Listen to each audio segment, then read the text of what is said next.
Hi guys, I thought I'd just go over what we covered today in the session, which was first of our topics that I got you to look at in groups that we're going to propose as one of the topics you can do for the second part of your portfolio. And that was planned disruptions in coaching. So we first talked about pressure training, where coaches would get performers when they're doing an action like kicking to be under pressure, maybe by duplicating crowd noise to sort of simulate the competition environment, and how that research has sort of morphed into research on more structured planned disruptions that coaches can use to develop athletes'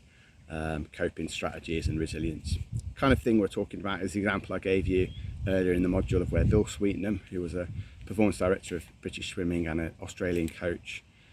took his junior swimmers, stopped the bus on the way to the gala and said, the bus is broken down, what are you going to do with it? So it's how do coaches use these types of disruptions to develop athletes'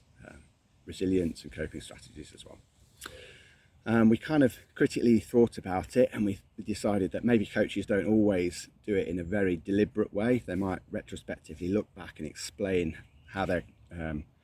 training is challenging and how they use planned disruptions. So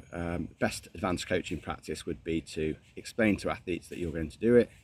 and maybe involve them in deciding what some of the disruptions are, but particularly to set them out a program of psychological skills training where you develop their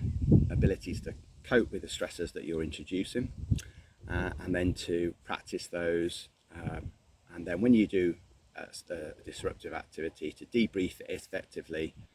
to reflect back on it as good practice.